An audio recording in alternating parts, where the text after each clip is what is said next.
This is the video for Developing Literacy, Assignment 1A, Folio Part A.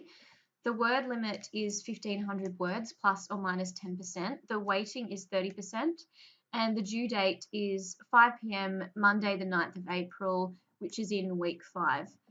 Let's have a look at the assignment overview first.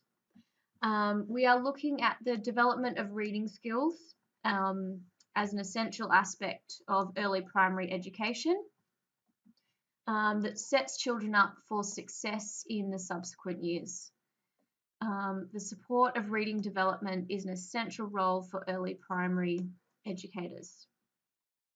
You will be demonstrating your understanding of strategies for developing a range of reading skill developments, as well as your ability to put these strategies into action by responding to 2 scenarios related to reading development. And we'll have a look at those scenarios when we look at the assignment details in a moment.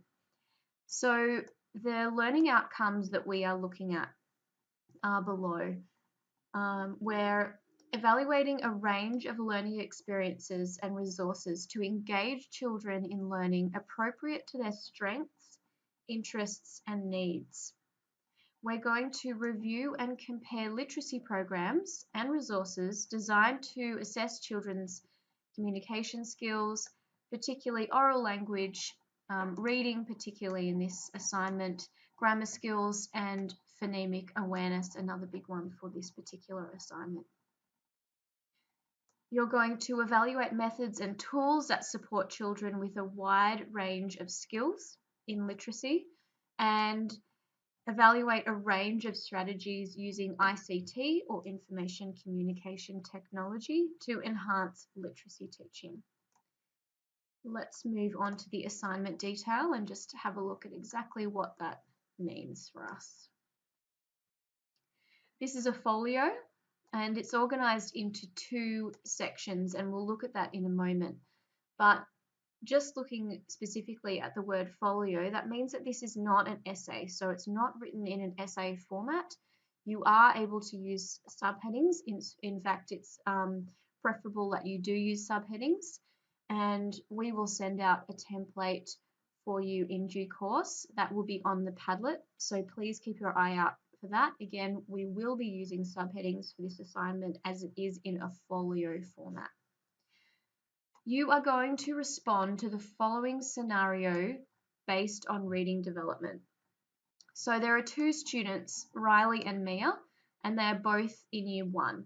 That's all we know about these students.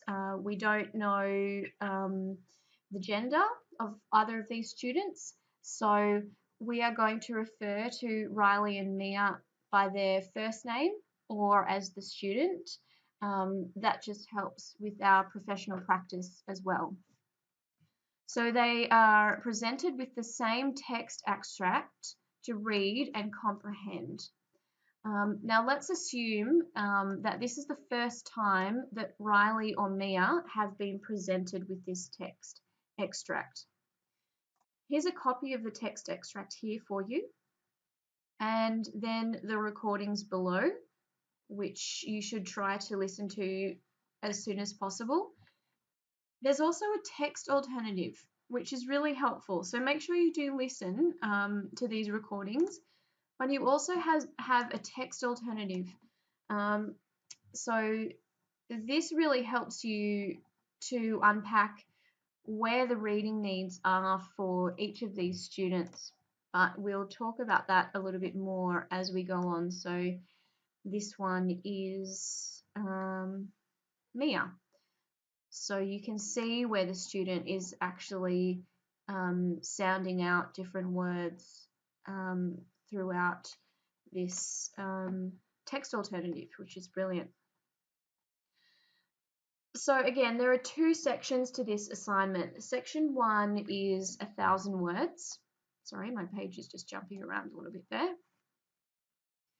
Using the text and comprehension text provided for Riley and Mia, you are required to firstly identify an area of need for each child's reading development.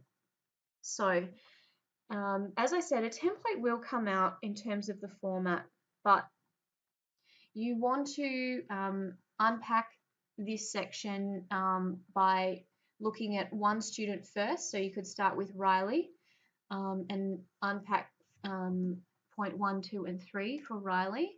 And then you will do the same for Mia. So you're going to spend about 500 words unpacking what we have here for Riley, and then another 500 words doing the same thing again for Mia. So you're going to identify an area of need for each child's reading development. Now we are looking specifically at reading for this assignment. So we've had a lot of discussions as an ELA team, and to give you some guidance on where these children are at with their reading development, we thought that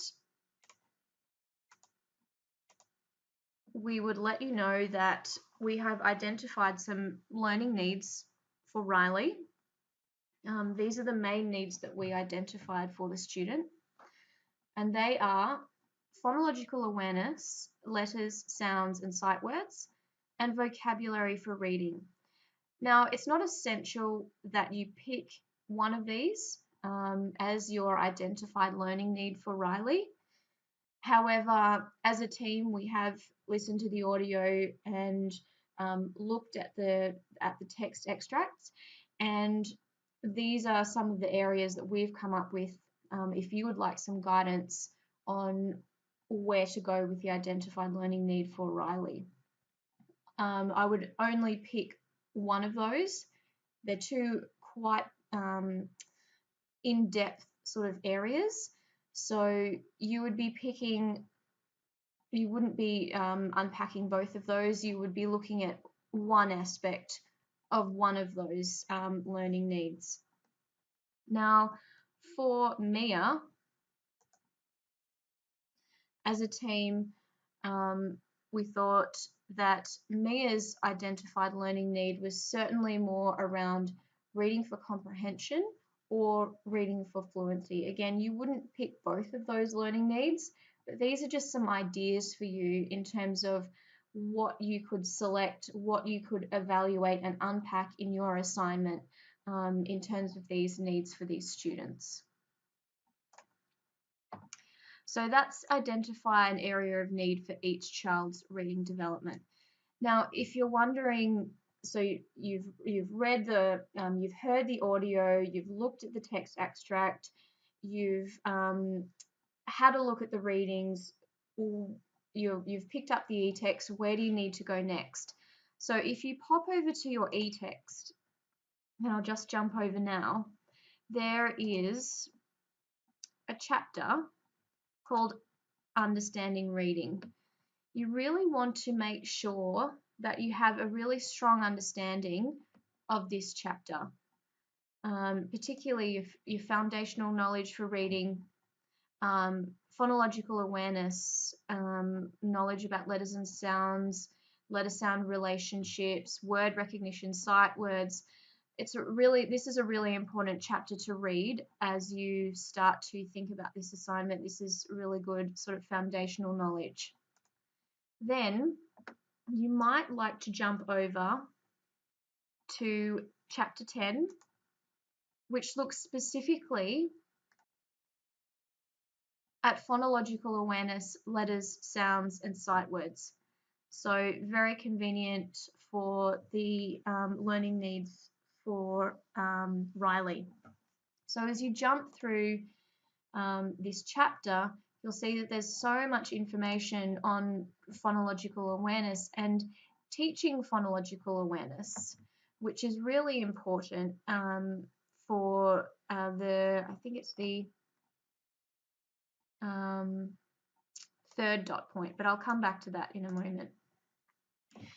So we're looking at teaching phonological awareness here, word level phonological awareness. You can take this up as you go through. I'm not going to go through the whole e-text, obviously, but I'm trying to give you a guide on where you should be going in your e-text to help you with this assignment. So There's chapter 10 on phonological awareness, letters, sounds, and sight words. We also have chapter 11,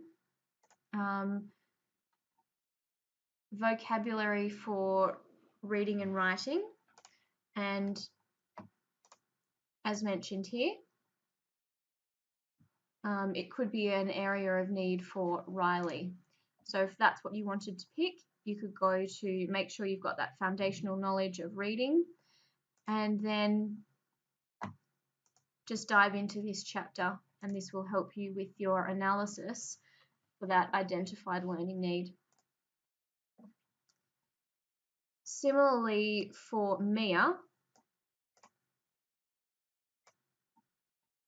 so Mia, we said reading for comprehension, which is chapter 13. So that's great. Just jump in there, and that's where you can start to do your evaluation, start to read about the specific learning needs for Mia. Or if you wanted to choose reading fluency for Mia,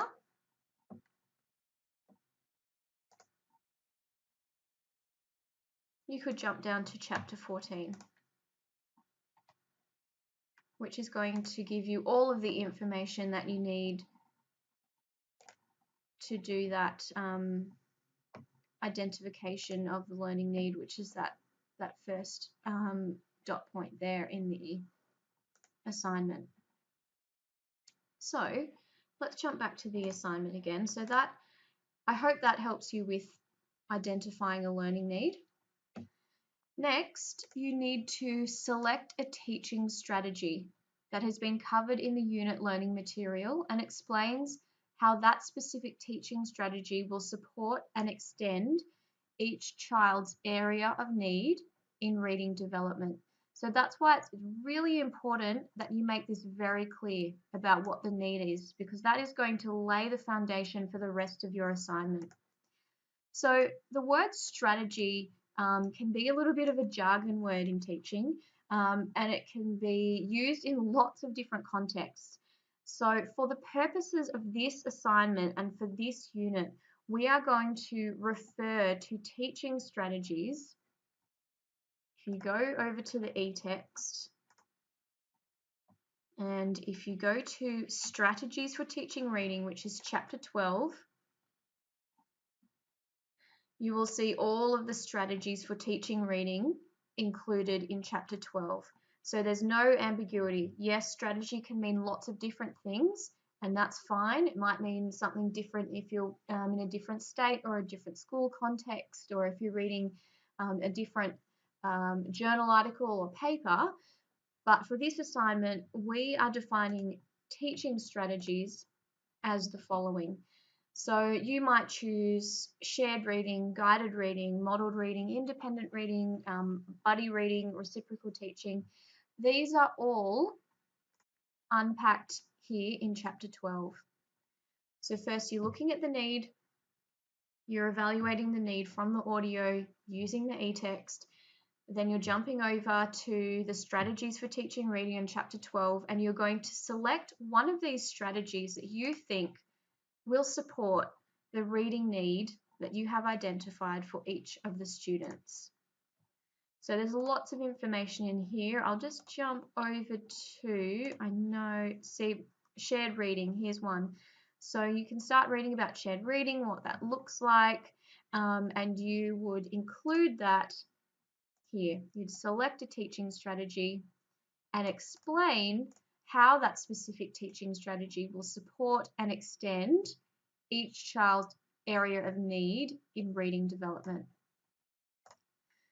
Next, you're going to propose an example of a specific lesson aligned to the teaching strategy that will support and extend the child's reading development. So again, these all relate to each other, these three dot points. So now you need to think of a lesson that is going to support the identified need, and also align with the teaching strategy that you have selected. Now, the lesson is not a repeat of the teaching strategy. The lesson is going to be really specific. That's where you're going to sort of dive into the activity that you would be using within the teaching strategy. So within shared reading, for example, what activity are you going to be doing? What is that going to look like in the classroom? So you don't have to put it together in the format of a lesson plan. This is a folio and you only have 500 words. So no need to insert any tables or doing anything like that. This should include, as it says here, a description of the teaching methods required for the lesson. And again, this is another sort of jargony word. So we're going to give you a little bit of guidance on this as well, but the teaching methods, if you jump over to the eText again and jump over to page 185, you will see some information here about teaching methods.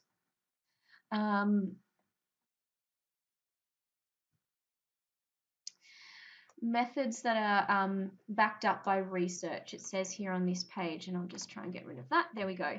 So it talks here about explicit teaching and play-based learning, and that intentional teaching should be used alongside and also through play-based learning. So that's talking about explicit teaching and play-based learning as important when we're looking at literacy skills. So here are examples, and they're called strategies and methods here, but for the purposes of this assignment, these are your teaching methods: modeling and demonstrating, open questioning, speculating, explaining, engaging in shared thinking and problem solving. Now, you're not going to select all of those. You might select one or two. Again, the word limit's pretty tight, so you're better off unpacking one of them really well than just listing off a whole bunch of them. So coming back here, a description of the teaching methods required for the lesson. So are you going to be using open questioning, perhaps? What does that mean? What does that look like in your lesson? Are you going to be using modeling, maybe? What does that look like? What would that look like in terms of the lesson plan? Okay, so the lesson plan is the overarching part, but what teaching method are you going to be using in your lesson plan? Then an explanation for how it will support the development of reading skills. So it's all well and good to select shared reading or guided reading or independent reading, but why? Why does it support reading skills? How does it support this need that you have identified in dot point 1? So how it will support the development of this need that you have identified first and foremost. Then you're going to do an evaluation of how information and communication technology can be incorporated into the lesson to enhance literacy teaching. So you would have an activity here in your lesson. Then you're going to talk about how ICT would enhance that. So ICT is not the core of your lesson. ICT is something that's going to enhance that activity. So really think about the type of information and communication technology you're going to be using. Really think about whether your students will be active or passive participants. It's really important in the classroom that when using ICT, students are active participants in their learning. Does the ICT have educational value? Does your ICT link back to the need? And that really shows where the value is. Can you link it back to this reading need that the child has? And if you can, and if you can align all of these things, that's what's really going to help you in terms of your marks. So your need, your strategy, your method, your lesson, your ICT, it all needs to align, and it all needs to keep referring back to this need. That's the central area for this assignment. So again, the folio should be around 1,000 words, evenly split between each child. Make sure your responses for both children are presented clearly, and again, you would be using subheadings. Section 2, so 500 words. You're required to compare the teaching strategies that you've used in the previous section. So that means that you are not going to be able to use the same teaching strategy for both students. And they both have different needs, so you would assume as much. So compare the teaching strategies. So when you're comparing, you're putting something side by side and you're saying how they're similar or how they're different. So if you chose shared reading or guided reading and independent reading as your two, so guided reading, independent reading, you'd be saying what is similar about them, what is different about them. And then you're going to discuss any benefits and limitations you have noticed about the two teaching strategies. So really think about what your teaching strategy would look like in the classroom. Again, I'll pick guided reading as an example. So what's the benefit of guided reading? What does it help to support in terms of reading skills in the classroom? You might also like to think about the classroom context. So what does the ratio of student to teacher need to be? What considerations do teachers need to make in the classroom if they're implementing a guided reading session? What students specifically might benefit from guided reading. And then you're going to look at the limitations. Now, this is a little bit trickier, but you need to be thinking about all of these reading strategies in a cohesive way. And by cohesive, I mean that they all work together. You'd never use one of these teaching strategies in your classroom in isolation. You would use probably most of these teaching strategies, if not all of these teaching strategies, in your classroom at different times for different students to be working on different reading needs. So when we're thinking about limitations, take independent reading, for example. What are the limitations of independent reading if you're thinking about students who may be working at a kindergarten or year 1 level and are sent off to read independently?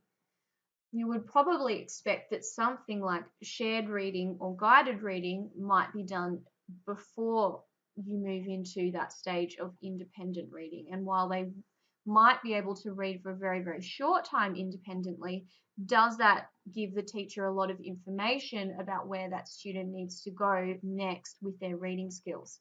So when you're looking at limitations, really try to think about the other strategies and think about, well, okay, independent reading gives me this, but it doesn't give me X, Y, Z that guided reading does.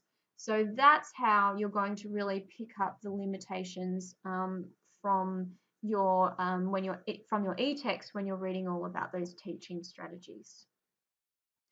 Okay. For both sections, you must justify your responses to the scenarios by making links to published academic sources appropriately cited in APA style. So even though this is a folio, you must be citing in text at least once per paragraph, and you need to have your reference list at the end. Your folio must be compiled as a single Word document with the two sections clearly outlined. Third-person voice should be used across the folio. Please consider this very important, this third person in academic writing. In academic writing, we would never expect to see the words I, my, or we. That's in the first person.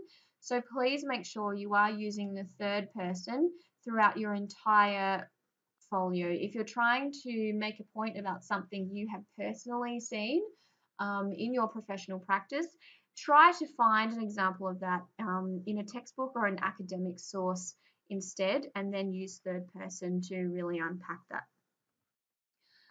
You need to include a reference list formatted in APA style. That's not included in the word count for your assignment. Really great that you have the Word document versions of the transcript here. It's excellent. Let's have a look now at the criteria.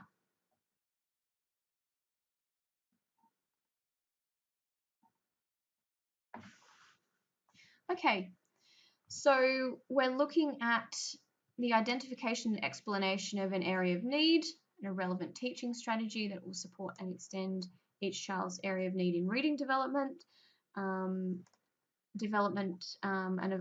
and or evaluation of a range of lessons. This just comes back to the learning outcomes, really. The comparison of literacy programs, I've already discussed that in the video. You need to use appropriate writing conventions to pass this assignment, and you also need to use academic research to pass this assignment. So let's look specifically at the past descriptors. To pass, you need to make sure you have section 1 and section 2. So you've responded to both sections. You need to identify an area of need in reading development for both students. You need to have a description of a teaching strategy. So you're describing here. Please don't forget to describe. Your eText is your go-to for this, not a website. So go to your eText, find a definition of the teaching strategy. Make sure you define it and identify it. A specific lesson for each student is presented that generally aligns with the teaching strategy. The ways the lesson will support the specific reading needs are explained, and supporting tools and resources, including ICT, are described. So make sure you're including your resources and that they are described. If you want to include an image or a web link or anything like that, please put it in an appendix. We will put a guide on how to create an appendix on the Padlet, but please do not include images or visuals or links in your folio. These need to go in an appendix. A comparison is presented of the literacy program and resources designed to assess the children's communication skills. So not so much oral language and writing, although a little bit, but mostly we're focusing on the reading and the phonemic awareness. This description includes some comparison of the features and benefits of these practices and how they meet the specific reading needs of both children. Okay, we're looking at a couple of relevant scholarly, you've used relevant scholarly materials and other government planning documents to support your statements.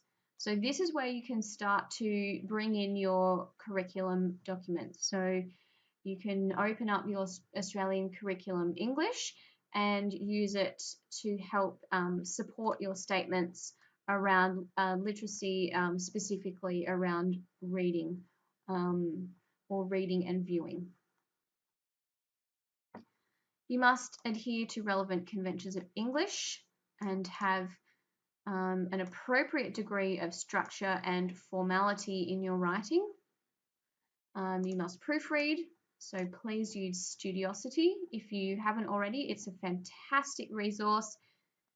Make sure you give yourself some time to submit your assignment to Studiosity so that a lot of this is taken care of for you, so that typographical and spelling errors are eliminated, and any errors that are present do not detract substantially from the communication of ideas.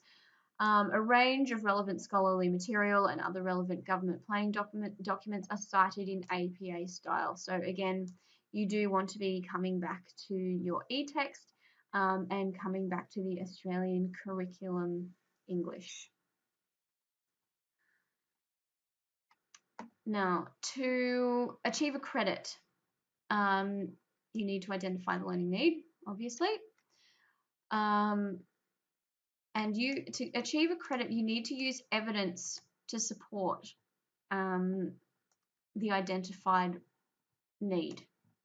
So the evidence you're going to be using is the audio as well as the text that you've been provided with, the transcript. So that's your evidence, and you need to be looking at that closely and using your e-text to guide you in terms of unpacking that and what you think each of the students need based on what you've heard, what you've read in the transcript. A clear evaluation demonstrates a sound understanding of how specific lessons aligned with teaching strategies can effectively support identified area of need in reading development for each child. Comparison of literacy programs and resources demonstrates a sound understanding of how it can be implemented to assess children's, again, we're looking very closely here at reading and phonemic awareness. But they obviously all relate, as English does. But for the purposes of this assignment, we are specifically focusing on reading. A range of relevant scholarly material are cited, and the writing is concise and word choice deliberate. So edit, edit, edit. Meaning is communicated effectively and efficiently. To achieve a distinction, evidence of critical thinking is demonstrated through both the alignment of teaching strategies, lessons designed to assess children's communication, etc. Again, we're focusing on reading and phonemic awareness. The folio provides evidence of a broad range of wider research. Effective language is used. Thorough proofreading. The folio is written with sensitivity for its audience and consideration of the impact of choices in terms of language and tone. So that really comes into your professional academic writing. High distinction. The folio incorporates a high degree of insight and critical understanding of how reading development is supported through the identification and alignment of teaching strategies, lessons, demonstrating an insightful vision of future practice as a teacher of literacy. So I discussed before about the alignment of all of those different things and continuing to come back to the learning need. That's where this is really going to come into play here. Across all sections, the writing is concise and logical with richly integrated ideas that convey meaning and purpose. The reference list shows evidence of extensive reading and is accurately put together. And again, if you want to include any further detail about any of the ICT or anything that you have used for activities in your lessons, please make sure that you are using an appendix. Again, anything, if you're looking for specific lessons aligned to the teaching strategy, your e-text is the best place to go. I might just give you another example so if we jump over here to phonological awareness, chapter 10, you can see here already teaching phonological awareness. This is where you should be getting your ideas for what you're going to put together for your lesson plan. Okay. In addition,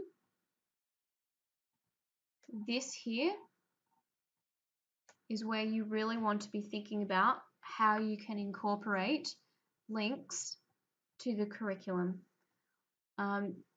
You don't have a lot of words. You only have 500 words per student in this section.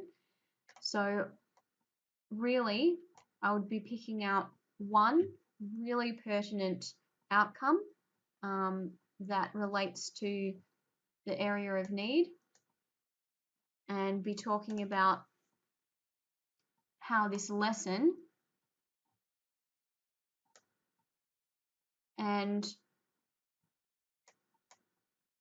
the explanation link back to the need. If you have any questions, please speak to your ELAs. Again, we will have a Padlet coming out very shortly with this video. In fact, this video might be already on the Padlet. Please do use your discussion boards, your assignment Q&A discussion boards to ask as many questions as possible. We will be having a Collaborate workshop in week 3, where hopefully you would have watched this video already and already started to work on your assignment. So if you've already started to work on your assignment based on this video, which you should definitely be able to do, you should come to the Collaborate workshop with really specific questions and some knowledge already about what the assignment is about, which is why we're going to have that sort of collaborative experience with our Collaborate workshops together in week 3. All right, I hope that's been really helpful for you. Again, reach out to your ELAs if you have any questions. If you need anything less than a 48-hour extension, please contact your ELAs. Any long extensions, you will need to apply via the student portal online. That will come directly to me. If you are applying for a long extension, that will need to be supported by a medical certificate, or it will be granted on a case-by-case basis. If you're having some major personal issues as well, please do get in touch about that. All right, thank you everyone, and we will see you at the Collaborate workshops in week 3. Thanks.